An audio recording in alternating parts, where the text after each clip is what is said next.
Every year, Startup Grind hosts our SG Women Leaders Month, proudly recognizing the accomplishments of successful women leaders all over the world. These women are founders, venture capitalists, engineers, executives, educators, and more who represent our community all around the world.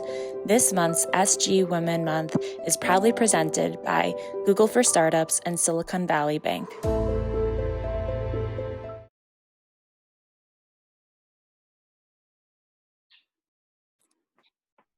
So, hi Neha. I think let's start with our conversation today. Sure. So, Neha, we would like to, tell us about a very brief about yourself. How's been your life till date, like from the start of co-design labs 4 years ago, and the role that CA curriculum and this syllabus played in your this life and your business venture. We would specifically want to know that there are many CAs that who opt for a normal the basically normal systematic pattern after being a CA, like we'll do job or we'll do practice or we'll do something like this and all, but nobody thinks of being an entrepreneur in these days. Especially I think CA can, like, CA have a relevant knowledge, and he has his rational mind, and the I think CA course also plays a good role in developing a rational approach. So I think people should have this entrepreneurship ability, have those abilities are there with them, but I don't know why people do not find themselves in that capacity. So can you please take us through your journey so that it can inspire others as well? Sure, Ashish. First of all, thank you for inviting me for this session. I'm really happy to be here, to be talking to you all and sharing my journey with you. So I am Neha. I'm the founder of Co-Design Labs. Co-Design Labs is a design ops management platform. We enable enterprises, business, startups to meet their design, content, development needs at scale using our high quality freelancer talent and best practices for project management. So today we have 150 plus freelancers aboard with us. We are a team of 8 people who've been managing along with 150 freelancers, and we have 100 plus clients as on date as we talk. So this is about Co-Design Labs. 2 years back, we've also been awarded as a diversity champion by Job for Her since we were a women-led, women-majority company. As most of our freelancers are women, which we realized while we were building this company. And as you can see that I am leading the company. So we are a women-led and women-majority company, even when it comes to the core team. Apart from that, we cater to all kinds of businesses, from startups to government bodies to corporates to incubators. This has been our journey so far, and we've been so far able to meet their needs. And to say so, our clients have been very sticky, and so has the freelancer pool. This is a brief about Co-Design Labs. Back in 2012, I qualified as a chartered accountant, as you just rightly said that I qualified as a chartered accountant, and I started working at a financial advisory firm as a marketing and business development associate. So since the firm was very young, so you usually play multiple roles when you start your career and when the firm is very young. So I decided to play the role of a marketing and business development associate, wherein I had a moment of realization that I had an eye for things like content, design, communication, customer engagement. That led to the founding of Co-Design Labs. So this was a moment of realization, as you said, that I would say there was no direct correlation between my becoming a chartered accountant and my opting for a stream like this. But yes, it led to the moment of realization that I had during my journey with SLA for 4 years, wherein I extensively worked on their branding, communication, and marketing, and helped them to reach out to the masses and also become forebearers of their industry. A financial advisory firm really leveraging marketing. Back in those days, it was not quite normal. I'm talking of 2014, 2015. So that led to the founding of Co-Design Labs. The reason that I founded Co-Design Labs was because while I was working as an associate in that firm, and I felt that there was a need that I'm like need of an agency or a standalone freelancer who could help me with the design or content needs that I had. So I realized that there was not enough talent in the city because I was working in Jaipur only, and there was not enough talent in the city.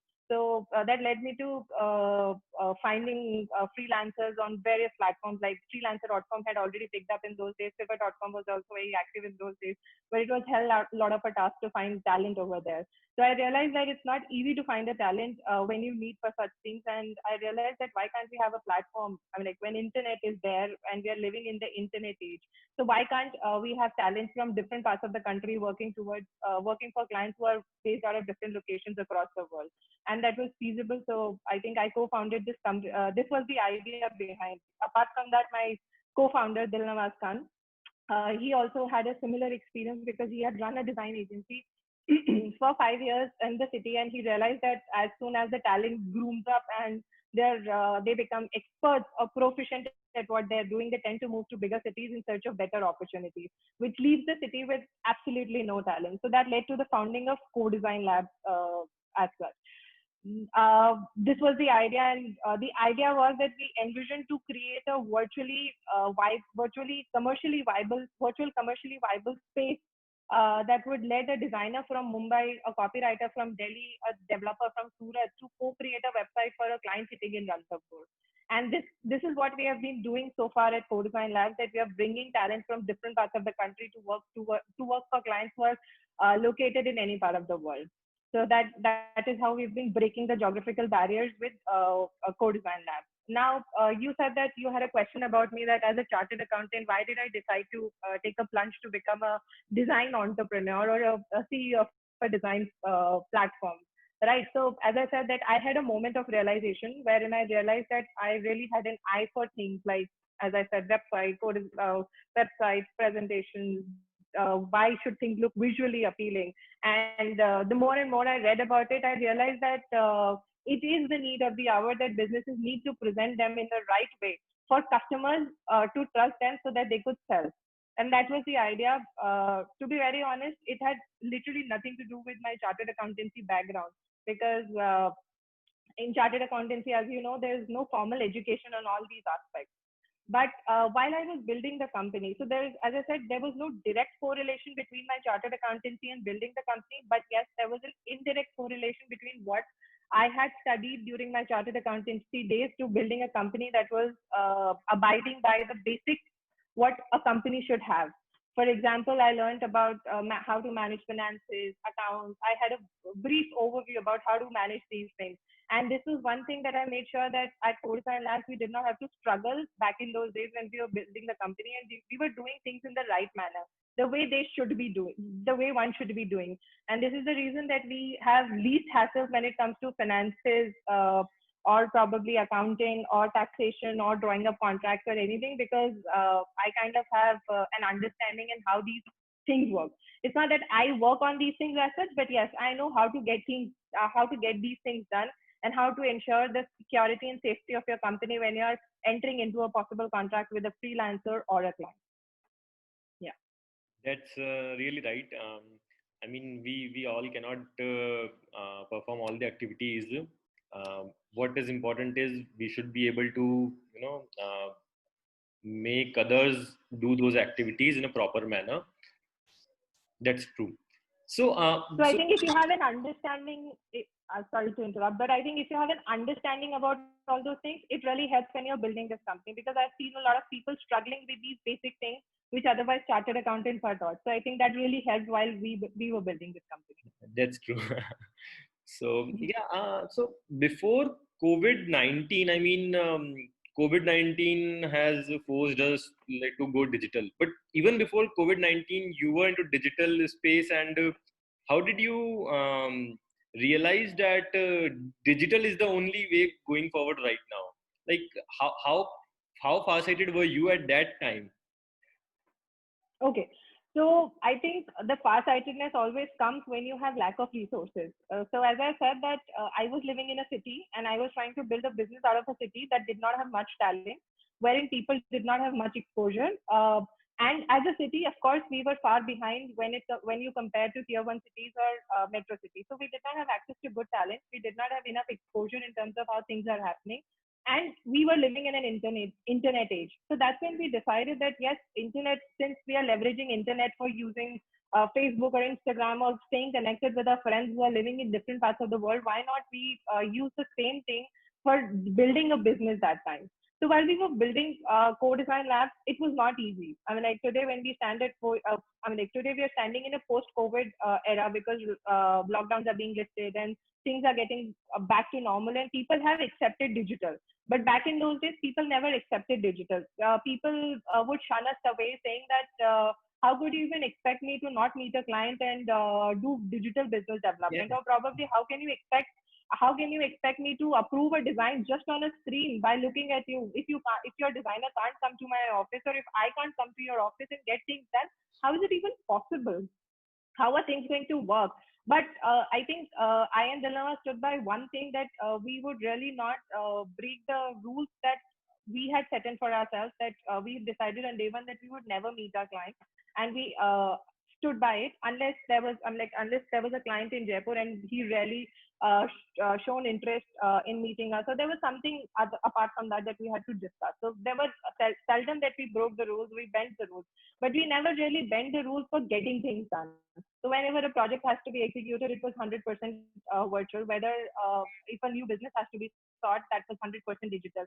And I think we were far-sighted enough because we knew that we did not have the resources, we did not have the talent, we did not have the money to actually go to a tier one city or a metro city and build a business there and compete with the agencies that already existed there, Right. because that would have actually taken the dream away from us. So that's how I think it was the lack of resources and it was the lack of opportunities that we had that led us to build a company like this, which was 100% virtual.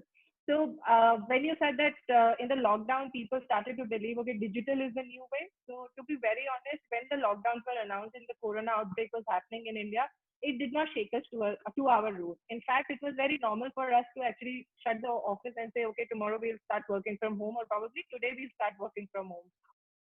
None of our clients were affected. In fact, there was an increased retention during that period because that's where the clients realized, okay, they're already in association with the company, which already knows how to adapt to digital. Like how to really work digitally, 100% online, and they would be able to serve our needs. So during those times when corona outbreak was happening and companies were trying to adapt to the new normal, which is work from home, we were comfortably working from our homes. In fact, I would say our workload went double during those times because we already had the edge of managing the virtual processes. We had an edge over others, I would say, because we knew how to run the business processes virtually. We were already doing that. That was the core. I mean, like this was not something that we were developing during those times. In fact, I would say we also released a ebook during those times. When during the first week of lockdown, we were able to release a work from home ebook, which a lot of people made use of as to how to build processes while you're working at home, because all of us knew that it's not going to be lifted very soon. I mean, like it's not a matter of 10-15 days that you'll be working out of your home. It could take months for us to do that. So I think for us, it was we quite conveniently moved from one place to another, and it was not much of a shakedown for all of us. That's being the advantage of an early mover. Yes, I would say. And in times we look back in those days, we looked like a fool, but I think we emerged out to be a COVID resilient business during these times. Right, right. That's Yeah. really nice. I mean, like pre-COVID, many of uh, many of the people must be considering digital businesses as, oh, it's not a possible. Like it was a remote possibility for them. But I think I in think it was not even a remote possibility. They kind of shunned the idea of, okay, what is remote working? So there have been times when I've been advising people to just to tell you that our workforce, I mean, like the core team that we have, that is also 100% virtual. So we did not really hire our core team members from Jaipur itself. From Jaipur, it's only me and Dilamas who are working out of Jaipur. Otherwise, our core team also is spread across different parts of the company, like country. Like two are from Bangalore, one is from Chennai, another is from Mumbai. That's how our core team is also spread. So I have been floating this idea that why not give opportunity to people to work outside their work from their home, because there are a lot of competent women out there who are looking from work from home opportunities because of because they cannot move outside as they have children to take care of, or probably the workplace is too far, or whatever the reasons are. So why not give opportunity to those women who can work out of their home, and they're quite competent. They're quite competent to take up the job. So I think we were always shunned away with this idea that work from home was not a possibility, but I think it has emerged out to be the only savior in these times. Right. So, like, how one can develop its digital presence among its potential customers? Like, what are the important things that need to be kept in mind? For example, from marketing perspective, from branding perspective, from the client management, client relationship perspective. Okay. So I think when the COVID outbreak happened, one thing that we made clear to all our, I mean, like, I would not say made clear, but one thing that we went to our clients and we insisted on one thing was that you need to keep the customer engagement active during these times, because you have all the attention of your customers now. People were moving, like, people were spending most of their time on social media, because how much can you watch TV, right? Because in those days you could not even watch anything other than Netflix or Prime Video, but nothing was being showcased. Or how much can you watch the news? So people were actually resorting to social media, and they were looking for something new to munch upon or to talk about. So we insisted our clients that now is the time to build a customer connect that is going to last forever. And most of our clients went by the advice that we gave them. So when you're asking me that how one can build their presence online, is that the first and foremost formula is that you need to build a brand online. Okay, despite the fact that you have a strong physical presence, you need to have a strong digital presence too. You do that by, first of all, having a brand identity in place. If I have to talk about, you need to have a brand identity in place. Then you'll need to have active marketing. For instance, if I have to just talk about it, branding will become the deal breaker in the post-COVID world. So, for instance, let's say earlier you would order pizza from any cafe nearby or any place nearby, but now because we are in the COVID world, you would prefer to order pizza only from the chain that only from a nationalized chain like Pizza Hut or Domino's, right? You would never want to try anybody who's nearby your home for obvious reasons like safety or hygiene, or because you don't know much about them, right? So branding will be the deal breaker in the post-COVID world, and this is one thing that businesses will have to focus. Now, when I say branding, it's not going to be offline branding, it has to be online branding, building a digital presence online, right? So you need to have a brand identity. When I say brand identity, you need to have a website, you need to have social media presence, you need to actively communicate with your customers over there. Then apart from that, once branding is in place, then you got to be doing marketing. When we say marketing, so marketing isn't just about posting lovely pictures of your products on social media. You ought to be creating value driven content for your customers online. As in, why should they be buying your like, why should they be buying your products, or why should they be buying your services at all in first place? What are the pain points that you address of your customers? So these are the things that you keep in mind, and then you what do you call that? Start building on their presence online. Apart from that, digitization would be the next big thing that businesses will have to take care of. And when I say digitization, it's not about building your digital presence online. It's also about digitization in your businesses. We know that in the pre-COVID world, we had the luxuries of living on high margins. A lot of businesses had high margins, so they could splurge on things like having youth office spaces, having people seated inside the offices, have big conference rooms, etc. But now these things would not be a luxury, because margins are definitely going to come down. The markets is going to become very competitive. So you need to digitize your operations too. Like, for example, when you could do a face-to-face meeting like that, why do you need to travel 2 hours and meet your customer? Then you can actually convince them about your product and service here. Secondly, people say that, okay, if I have to assign a task, my employee should be sitting in front of me. Why do you need to do that when you have task management tools like Asana? I mean, like, you can simply write them a task and they can update you on that task management. That's going to save your time. That's going to improve the efficiency and productivity of you as well as your team member. Then why do you need to have those morning meetings when you could do a morning meeting like this? What's the need? So people will need to adopt people will need to adopt to these digital tools and digitize their businesses as well. I mean, like when it comes to accounting, so we often suggest small business owners that why don't you make why don't you make use of tools like Zoho Books or probably QuickBooks, when I mean, it will save you the hassle of having an in-house accountant, right? So I think these are a few things that businesses will have to work upon. Now, you also said client management. So if you have to do client management, you could make use of tools. Hello, Neha. Hello, you're not audible, Neha.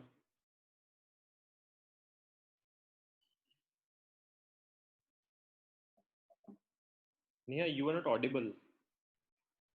Mm, am I audible? I can hear you well. Yeah, you were saying something, and then all of a sudden, uh, like we were not able to hear your voice. I'm sorry. What was the last thing that you heard? Something related to client, you were saying. Yeah, so you said the client management. So as far the client management is concerned, you really don't need to manage your clients by visiting them often, right? Even they would not prefer, because social distancing is the new normal unless we find the cure for COVID, right? So they'd prefer to do a face-to-face meeting like this. If you need to have details about your clients all in one place, we make use of CRM tools. They have been there for ages. It's just that we need to digitize that part of our business that is taking a lot of resources of ours, be it having too many employees in the office, or be it having resources committed towards that particular process. So I think as much as we can digitize the processes inside the company, it's going to help us save us a lot of time. It will improve the efficiency, and it will also help us improve the productivity, overall productivity of the company. So you were It, saying that. I hope I yeah, Sorry. yeah, go ahead, go ahead. I hope I've answered all your questions and I've not missed out on Uh, anything. so I mean, so you were saying that it's absolutely manageable to have virtual business development activities. Yes, yes, I am saying that. So would you like me to talk something about it? Yeah, we would like to know, like, some tools or some innovative ways through which this business development or client acquisition can happen Sure. in this virtual world. Sure. See, when it comes to business development or client acquisition, what happens is that we always have a very we've always recommended a very alternative approach towards this aspect of business. When it comes to business development or sales, we always say that you need to back up your sales team with enough brand visibility. And like if you have enough brand visibility online, your sales team would be able to convert your clients at a much faster rate than what they're converting now. Rather than visiting them 2 hours and then or getting them to talk and then explaining them and then trying to build on relationships, I think you could avoid it all if you try to do the part that I'm going to talk about. So there's something which is called as value-driven content. If as a company you start producing value-driven content which is around your customer, as I was saying earlier, that it's Hello,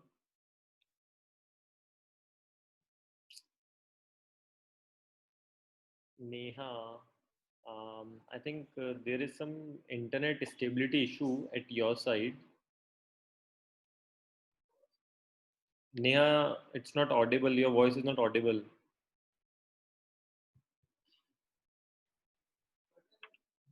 Hello. hello, am I audible Yeah, now? yeah, yeah, it's now audible. You were telling us about value-driven content. Yes. So yeah, I was talking about the value-driven content. So as an organization, you need to put out content which creates value for your customers. And when I say value for your customers, it's not about how good you are. It's about how what is the problem that they're. I'm like, you need to address the pain points of your customer and create solutions around it, or probably talk about the solutions around it, which directly or indirectly relates to your business. As in when the business starts creating that value driven content, your conversion becomes much easier. So what we do is we often advise our clients that you need to create regular content through webinars, or probably you need to take up regular webinars. If you can't take up webinars, if you're shy of camera or talking to people like that outside, like talking to people like that, then you probably need to write blogs. You need to constantly publish content on social media. The best way is that you need to start writing newsletters to them, as in digital newsletters, wherein you talk a lot about the company, the projects that you're working on, the internal structures of the company. Let your guards down. Let them know more about you as a company. Create emails, send out emails, give them a knock on their door very often. So what happens is, when we talk about this, a lot of companies, they have an apprehension that why should I waste my resources, because the email marketing, email open rate was just 7% or 3% or 2%. What we miss out on is that if you regularly knock the door of the customer, at least the customer will remember that you as a brand exist there to solve a particular problem. For instance, if I am a company that is into design, development, and content, if I constantly knock the door, I'm not talking about spamming the customer. I'm talking about constantly knocking the door of my customer and letting them know about what's happening in my end, the kind of value that my company can create for them or my services can create for them, addressing their pain points. If I keep doing that on a regular level, either through blogs, either through social media content or newsletters or emails, I think my job could be done. And my customer will remember me the day when he will have that problem. So a couple of days back, I was talking to a gentleman who told me that, okay, email doesn't work because I get a lot of emails, but I rarely pay heed to them. I said, it doesn't matter. But how many emails do you remember, or probably uh, how many companies do you know about who are constantly emailing you? So he named a few. I said, why do you remember them? He said, because they're constantly knocking my door. And he instantly, I'm like, he was instantly able to understand the idea of me saying that thing. So he said that a few years back he had gone to UK. If you don't mind, I'd like to share a case study so that the audience can understand it a Yeah, little better. definitely. So Please. yeah, few years back he went to UK, and there was a company that he got in touch with, which was a placement agency for summer internship placement. So he said that that company still emails me. So I said that you still remember about that company only because that company still emails you. And now, if you have anybody in your network who's planning to go to UK for further studies or higher education, you always tell them, okay, why don't you go and talk to, like, if you need summer internships or any kind of placement, why don't you speak to that agency? Or probably, why don't you contact them, because they would really help me when I was back there. Right. So this is the kind of connect that gets built unknowingly, but it gets into the subconscious mind of your customer, and they will reach out to you as and when their need arises. But just because they don't need it today, it doesn't mean that you stop functioning today. So this is about creating the value-driven content. Now, once that value-driven content is being published on public platforms on a regular basis, it'll be far easier for the business development team to reach out to your target audience and convince them that yes, we are a credible company, we are a trustworthy company that you can get into business with. And when I say business with, I'm not just talking about B2B companies, or I'm not just talking about B2C companies. It applies for both. Whether you're in the business of selling products or whether you're in the business of selling services, it applies for both, because they know who you are, what you deliver, and you've done enough for them. You're constantly creating value for them. So it will not be hard for them to actually understand, okay, it will not be hard for them to actually make a decision, okay, I need to go with this company because I saw them or saw their ads, or probably saw their posts on social media, or probably read one of their blogs. So, what inference I can draw from this is the mode of trust, the mode of reliability has changed over the years, like from being a physical, face-to-face reliability.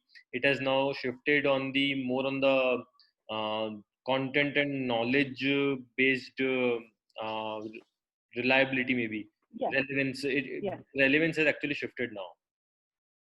Yes, and I think the it would be more fair to say that when you go to Amazon to buy a product, what do? The first thing that you do is you scroll down to the review section to check what are the reviews about this particular product.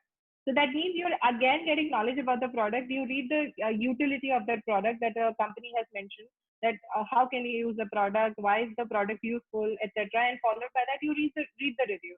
So if you don't have enough information to actually read about or to learn about, like if you don't have enough information about a product, you would not even buy it on Amazon. Be it a 200 rupee product or a 300 rupee product or a 3000 rupee product, right? So people need information in today's age to make a decision whether they want to go ahead with your company or not. Right. So, can you provide can you help us in giving some tips or baby steps that people can take towards that direction? Okay. So if you have to take the baby steps, I would say that first of all, make sure that you have a brand identity in place. Just by having a name of a firm will not help.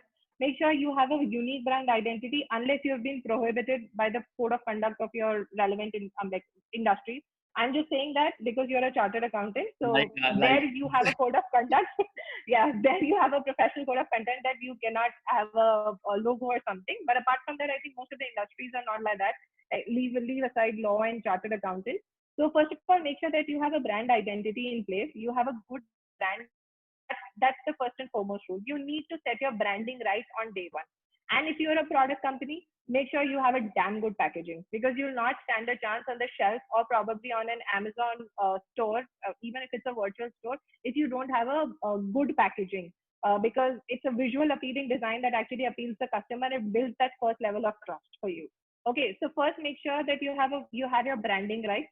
Second, make sure you have digital identities.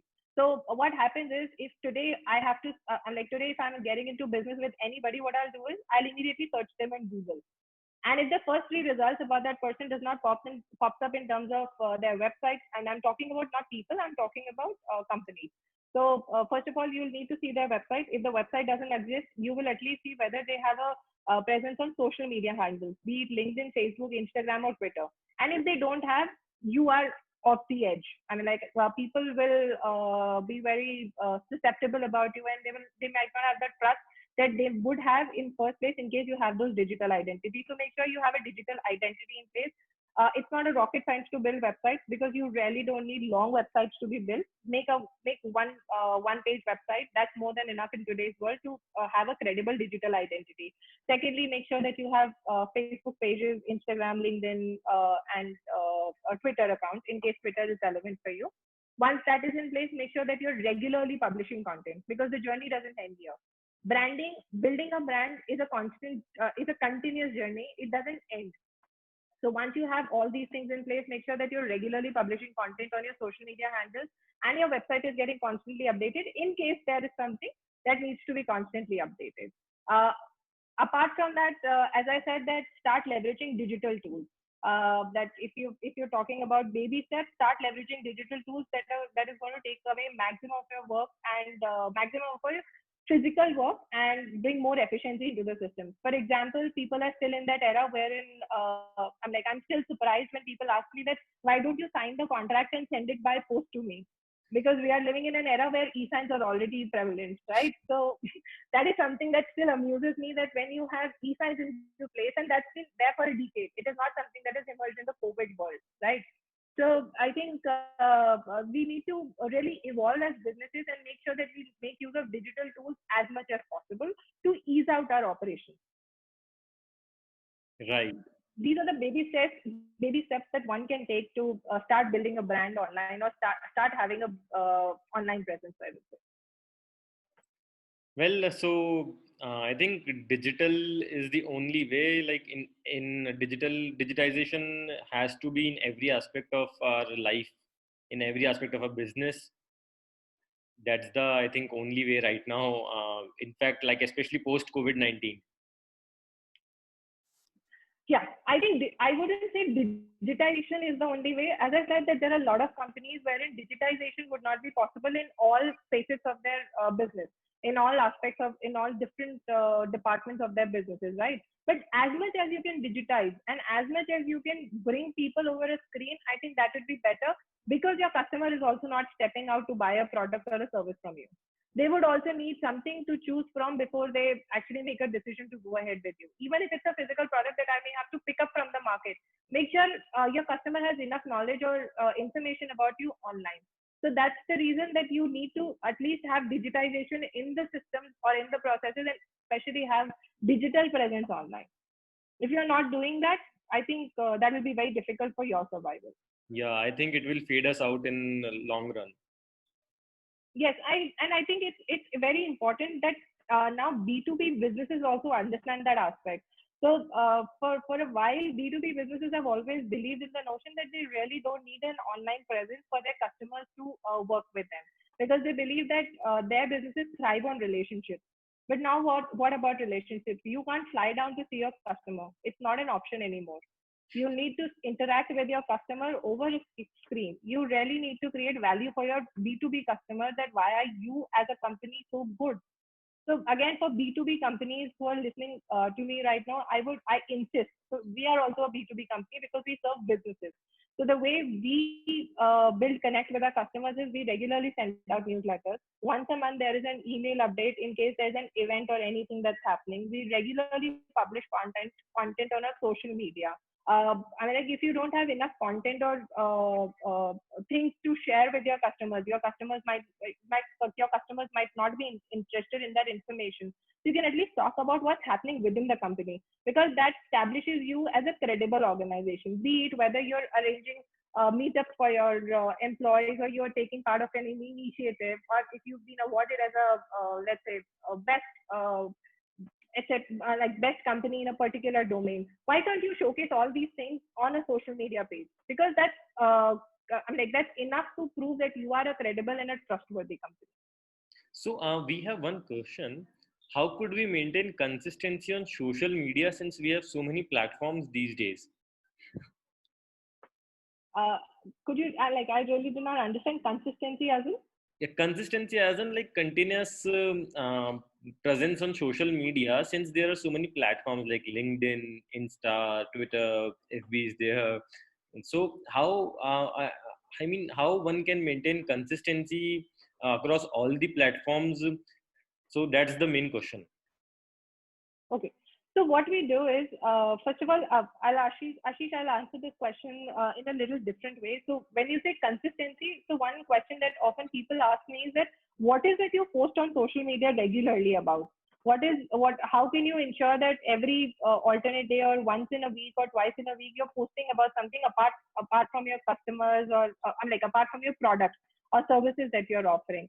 So one thing is that there is a lot of user generated content. And when I say user generated content, हम daily basis पे जो interactions करते हैं, the kind of interactions that we have on a daily basis with our clients, with our employees, we rarely take them for granted. But if you hear them properly, if you analyze them, there's a lot of value that you're creating for your end customer. And if you start putting that out on social media, that's good enough to generate traction for you as a business. For instance, last week there is a food brand that we work with.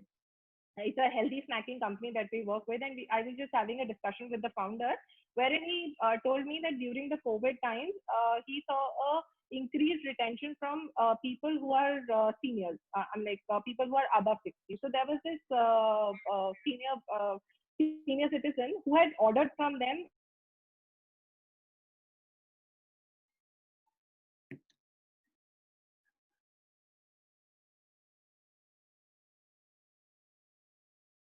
Neha, we lost you.